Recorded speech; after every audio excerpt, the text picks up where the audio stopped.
গেল। চলে যাওয়ার পরে শয়তান তার অন্তরে কুমন্ত্রণা দেওয়া শুরু করলো, আর বলে, হে আল্লাহর বান্দা, তুমি যে কাফন চুরি করেছো তোমার এখনো হয় নাই। তুমি যদি একটা গুনার কাজ করতে পারো তোমার মনটা অনেক ভালো থাকবে, অনেক প্রফুল্ল থাকবে। কি কাজটা? শয়তান তার অন্তরে কুমন্ত্রণা দিতে লাগলো, হে আল্লাহর বান্দা, তুমি যদি এই বান্দির সঙ্গে জিনা করা ব্যভিচারী করো, এই মৃত্যুর সঙ্গে যদি তুমি জিনা ব্যভিচার করো, তাহলে তুমি সব দিকে তুমি ভালো থাকবা। এই বান্দা শয়তানের ধোঁকা পড়ে ওই মহিলার সঙ্গে যা কবর আবার জিনা করে আসলো, মৃত ব্যক্তির সঙ্গে জিনা করার পরে এই বান্দা রওনা দিয়েছে, সামনে অগ্রসর হইতে যাইতেছে। প্রতিমধ্যে দেখে এই মহিলা জীবিত হয়ে এই বান্দাকে বলতেছে, হে আল্লাহর বান্দা, তুমি আমাকে নাপাক করে গেলা, হাসরের ময়দানে আমি উঠতে হবে নাফরমান হয়ে, নাপাক উঠতে হবে। তোমার বিচার আল্লাহ পাক রব্বুল আলামিন হাসরের ময়দান অবশ্যই করবেন, তোমাকে ছাড় দেওয়া হবে না। এবার আল্লাহর বান্দা তিনি চলে গেলেন ওই জামানার পয়গম্বর সাহাবী হযরত ওমর ফারুক রাদিয়াল্লাহু তাআলা এর কাছে। যা বলতেছেন, ও আল্লাহর পয়গম্বরের সাহাবী হযরত ওমর ফারুক রাদিয়াল্লাহু তাআলা এর কাছে বলতেছে, আমি এমন এক গুনাহ করেছি, আমি এমন এক নাফরমানি করেছি, আল্লাহ পাক রব্বুল আলামিন যেন আমাকে maaf করবে কিনা, আমাকে ক্ষমা করবে কিনা। ওমর ফারুক রাদিয়াল্লাহু তাআলা বলেন, হে আল্লাহর বান্দা, তুই বলো এমন কি গুনাহ করেছো যেই গুনাহ মালিক তোমাকে maaf করবে না, যেই গুনাহ মালিক তোমাকে ক্ষমা করবে না? তুমি এমন কি গুনাহ করেছো, তুমি তাড়াতাড়ি বলো। আচ্ছা বলেন তো, যদি কোন ব্যক্তি এরকম জিনা ব্যভিচারী করে, তাই কোন বলার কথা? আর কার সঙ্গে? একজন মৃত মহিলার সঙ্গে। কার সঙ্গে করছে? মৃত মহিলার সঙ্গে। এটা যদি কেউ শুনে তাকে রাখবে দুনিয়াতে? করছে করছে মৃত মহিলার সঙ্গে, বড় ধরনের ব্যভিচার। আল্লাহর বান্দা লজ্জা বলতেছে না, কি বলবে?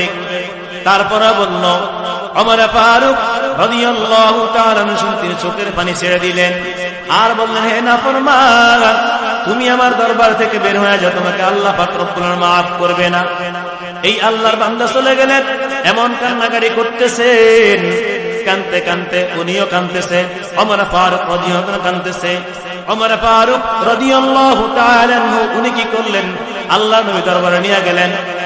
আল্লাহর নবী দরবারে যাওয়ার পর এবার এই বান্দা কান্নাকারি করতেছে, ওমর কাঁদে, ওই আসামিও কাঁদতেছে। আল্লাহর নবী বলে, হে ওমর, তুমি কেন কাঁদো? কি সমস্যা তোমার? তুমি কেন কাঁদতেছো? তুমি একটু বলো। ওমর ফারুক রাদিয়াল্লাহু তাআলা তিনি কি করলেন? ওই যুবককে দেখায় দিলেন, বললেন, ইয়া রাসূলুল্লাহ, ইয়া হাবিবাল্লাহ, আমার কোন দোষ নাই, আমার কোন অন্যায় নাই, আপনি আপনার উম্মতকে জিজ্ঞেস করেন, আল্লাহর বান্দাকে জিজ্ঞেস করেন। আল্লাহর বান্দাকে টেনে নিয়ে আসলেন, আর বলেন, যুবক তুমি কেন কান্নাকাটি করতেছো, বলো। যুবকের আরো চোখের পানি বেড়ে গেল, আরো কান্নার আওয়াজ বেড়ে গেল। এবার যুবক কান্না করে, আর কোনো কথা বলে না। বলে, তুমি এমন কি গুনাহ করেছো, তুমি একটু বলো।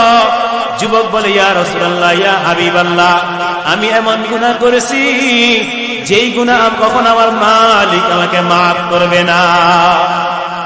মাগফিরাত দার রাদ উম্মীদ আজ লুফে তু, মাগফিরাত দার রাদ উম্মীদ আজ লুফে তু, যাকে খুদ পর মুদাইলা তাকনাতু, যাকে খুদ পর মুদাইলা তাকনাতু। এবার যুবককে বলে, হে যুবক, বলো, তুমি যে বলছো আল্লাহ তোমাকে maaf করবে না, তোমার গুনাহ অনেক বড়। এ যুবক, তুমি বলো তোমার গুনাহ বড় নাকি আমার আল্লাহ বড়? বলে, আমার গুনাহ হলো ছোট, আমার আল্লাহ অনেক বড়। বললো, আল্লাহ যেহেতু বড়, তার মাপটা অনেক বড়। তুমি বলো, যুবক, এমন কি গুনাহ করেছো যেই মালিক তোমাকে তোমরা maaf করবে না? বলে, ইয়া রাসূলুল্লাহ, ইয়া হাবিবাল্লাহ, আমি কয়েকদিন আগে এই মদিনার মধ্যে একজন আনসারী মহিলা মারা গেল। এই মহিলার কবরে যায় আমি তার কাফনের কাপড় চুরি করলাম, এবং আমি কি করলাম? তার সঙ্গে জিনা ব্যভিচারী করলাম। আল্লাহর নবী মুহাম্মদুর রাসূলুল্লাহ সাল্লাল্লাহু আলাইহি ওয়াসাল্লাম এই কথা শুনে যুবককে ঘাট ধরে তার হুজরাখানা থেকে বের করে দিল, আর বলে, হে যুবক, তোমার জন্য ওই জাহান্নাম অপেক্ষা করতেছে, তোমার জন্য ওই আগুন অপেক্ষা করতেছে, আমার মালিক কখনো তোমাকে maaf করবে না। এবার এই যুবক কি করলো? তার আল্লাহ নবীর হুজরাখানা থেকে চলে গেল তার হুজরাখানায়।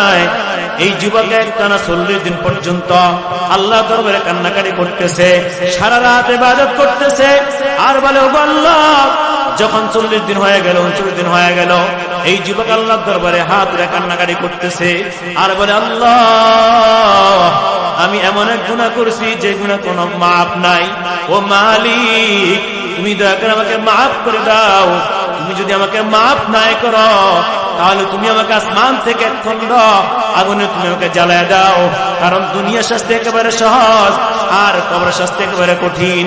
আল্লাহ পাক রব্বুল আলামিন এই যুবকের তওবা খুশি হইয়া সঙ্গে সঙ্গে তার গুনাহগুলি মাফ করে দিলেন। এখন কি হলো? এবার আল্লাহ পাক রব্বুল আলামিন জিবরাইলের মাধ্যমে নবী মুহাম্মদুর রাসূলুল্লাহ সাল্লাল্লাহু আলাইহি ওয়াসাল্লামকে জানাই দিলেন, হে মুহাম্মদ সাল্লাল্লাহু আলাইহি ওয়াসাল্লাম, আপনি ওই যুবককে ডেকে এনে তাকে সংবাদ শুনিয়ে দেন, আল্লাহ রাব্বুল আলামিন তার তওবাকে কবুল করেছেন। বলেন আমিন। তাহলে যেই ব্যক্তি গুনাহ করবে, কি করবে? গুনাহ করবে, যদি আল্লাহর দরবারে গুনাহ মাফ চায়, আল্লাহ রাব্বুল আলামিন ওই ব্যক্তির গুনাহগুলি মাফ করে দিবেন। সুবহানাল্লাহ। আল্লাহ পাক রব্বুল আলামিন অন্য আয়াতে বলেন, বিসমিল্লাহির রাহমানির রহিম, আল-ইয়াওমা নাখতিমু আলা আফওয়াহিহিম ওয়া তুকাল্লিমুনা আইদিহিম ওয়া তাশহাদু আরজুলুহুম বিমা কানু ইয়াকসিবুন। আল্লাহ রাব্বুল আলামিন বলেন, হে দুনিয়ার বান্দা বান্দিরা, তুমি যে দুনিয়ার মধ্যে এত গুনাহ করো, এত নাফরমানি করো, জবান দ্বারা গুনাহ করতেছ, হাত দ্বারা গুনাহ করতেছ, পাও দ্বারা গুনাহ করতেছ, এবং সব যা তুমি গুনাহ করতেছ বান্দা, তুমি জেনে রাখো, হাসরের ময়দানে আমার আল্লাহর দরবারে তোমার এই হাত সাক্ষ্য দিবে, তোমার এই জবান সাক্ষ্য দিবে, তোমার এই মুখ সাক্ষ্য দিবে, তোমার এই পা সাক্ষ্য দিবে। ও বান্দা, তুমি দুনিয়ার জমিনে কোন জায়গায় কি গুনাহ করেছো, কোন জায়গায় কি নাফরমানি করেছো, বান্দা তোমার এই সব গুনার সাক্ষ্য আমার আল্লাহর দরবারে সাক্ষ্য দান করবে। বান্দা তুমি বাঁচতে পারবা না। এই বান্দা, তুমি যদি গুনাহ করো, গুনাহ করার সঙ্গে সঙ্গে তুমি যদি তওবা করতে পারো, আল্লাহ রাব্বুল আলামিন তোমার সমস্ত গুনাহগুলি মাফ করে দিবে। এই কারণে আল্লাহর ওলিরা সবসময় তাহাজ্জুদ উঠে কাঁদতেন। কি বলে কাঁদতেন? দিল জো খালি ইয়াদ হক সে আয়ে যাওয়া, दिल जो खाली याद हक से आ जावा, खाने शैतान है वो दिल बेगुमा, खाने शैतान है वो दिल बेगुमा। हर तमन्ना दिल से रुखसत हो गई, हर तमन्ना दिल से रुखसत हो गई, अब तो आजा अब तो खलवत हो गई, अब तो आजा अब तो खलवत हो गई। उसने तेरा संग रोजे आखिर फना हो जाएगा, जिसमें तेरा नाज है वो खाके में मिल जाएगा, जिसमें तेरा नाज है वो खाके में मिल जाएगा। আল্লাহর ওলিরা শেষ সাথে কান্নাকাটি করতেন, কি বলতেন? उसने तेरा संग रोजे आखिर फना हो जाएगा। তারা বলতেন, আল্লাহ, আমি তো না গুনাহগার, আমি তো অনেক নাফরমান, আয় আল্লাহ, আমি যখন মরে যাব আমার এই অন্তরটা, আমার এই ছায়াটার শরীর সব খারখার ছানকার হয়ে যাবে। ও আল্লাহ, আমার ছায়াটা মাটির সাথে মিশে যাবে। আয় আল্লাহ, তুমি দয়া করে আমাকে মাফ করে দাও, আমাকে ক্ষমা করে দাও। আল্লাহর ওলিরা সবসময় শেষ সাথে এরকম কান্নাকাটি করতে।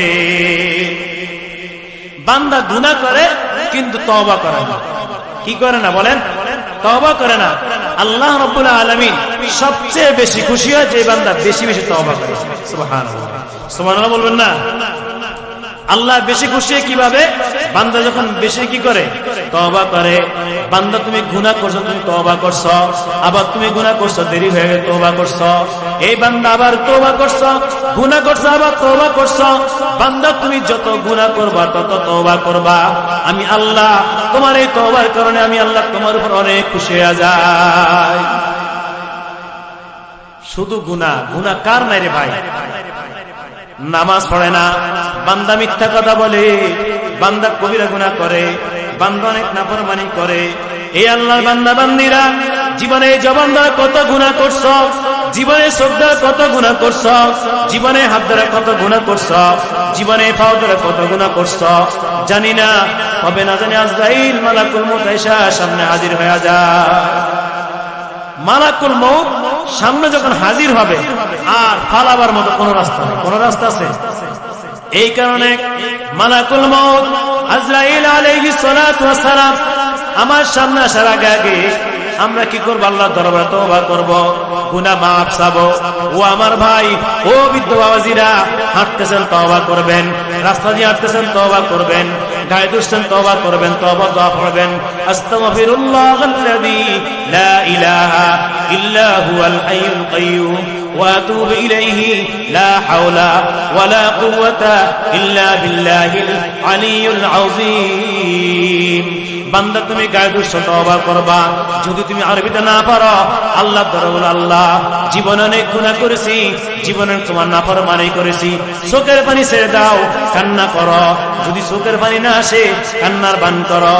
আল্লাহ নবী বলেন, যদি কোন বান্দা গুনাহ করে তওবা করেছে, চোখের পানি আসে নাই, আসার জন্য চেষ্টা করেছে, আল্লাহ রাব্বুল আলামিন বলেন ওই বান্দার চোখের পানিটা নাকের ডগা আসার আগেই আল্লাহ পাক রব্বুল আলামিন ওই বান্দাকে মাফ করে দেন। এই কারণে গুনাহ করছেন, তওবা করবেন ইনশাআল্লাহ, করবেন ইনশাআল্লাহ। সব সময় নামাজের আগে তওবা করতে পারবেন, নামাজের পরেও তওবা করতে পারবেন। আর সব সময় নিজের আমল ঠিক রাখতে হবে। যার আমল ঠিক তার সব ঠিক, যার আমল ঠিক তার সব ঠিক। বলেন যার কি ঠিক? যার আমল ঠিক। আমল কি সঠিক আমল করা লাগবে না ভাই? বলেন সঠিক আমল করা লাগবে নি? এই যে হুজুররা জুমার মসজিদে বয়ান করে, মাঠে বয়ান করে, তাবলীগওয়ালারা বয়ান করে, সরমনায়ওয়ালারা বয়ান করে, কেন করে? একমাত্র বান্দার আমল ঠিকের জন্য। কিসের জন্য?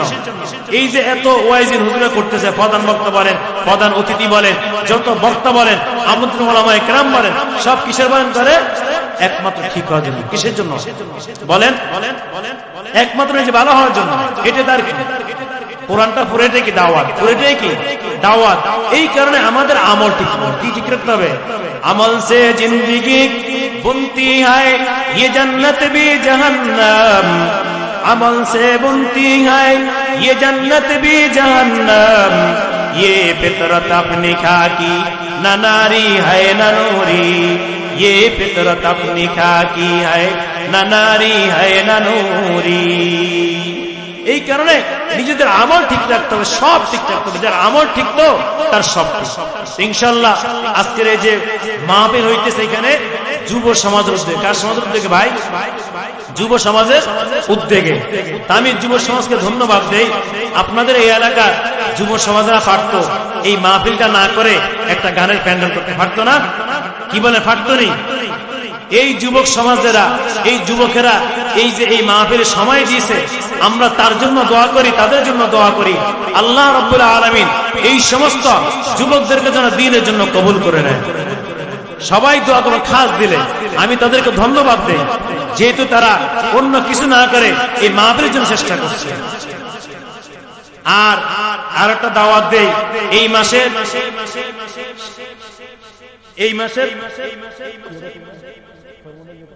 কাগজটা কই, এই নভেম্বরের 27, 28, 29 বলে কত তারিখ? 27, 28, 29 তারিখ সরমনায়ের ময়দানে মাহফিল। এখান থেকে মামুন ভাই জামাত নিয়ে সরমনায় যায়। যারা যাওয়ার ইচ্ছুক আছেন তারা সবাই যাবেন, দ্বীনের দাওয়াত হিসাবে, দ্বীনের কথা হিসাবে। যদি সরমনায় অন্তত দূর থেকে যায় শুনেন, অন্তত ওখানে মুরিদ না হইল যাতে একটু দেখে আসবে। কি করে আসবেন? মুরিদ হওয়ার কোনো দরকার নাই, একটু যেন দেখে আসবে ওনারা কি বলে, এতটুকু কারণ দরকার। এখান থেকে ইনশাআল্লাহ বড় জামাত হবে। মামুন ভাই ওনার সঙ্গে সবাই যোগাযোগ ইনশাআল্লাহ যাবেন এই মাসের 27, 28, 29 তারিখ ইনশাআল্লাহ সবাই চেষ্টা করবেন। তা আমি এখানে আজকে যে কথাগুলো বলছি একমাত্র এই গুনাহ মাফের কথা, অন্যের কিছু না। ইনশাআল্লাহ আমরা সবাই আল্লাহর দরবারে দোয়া করব, আল্লাহ রাব্বুল আলামিন যেন আমাদের সবাইকে যেন মাফ করে দেয়। সবাই আমিন। আর যেই সমস্ত যুবকেরা, যেই সমস্ত ব্যক্তিরা এই মাহফিলের জন্য আয়োজন করছে, আল্লাহ যেন তার সবাইকে মাফ করে দেন। সবাই আমিন। ওয়া মা তাওফীক ইল্লা বিল্লাহ।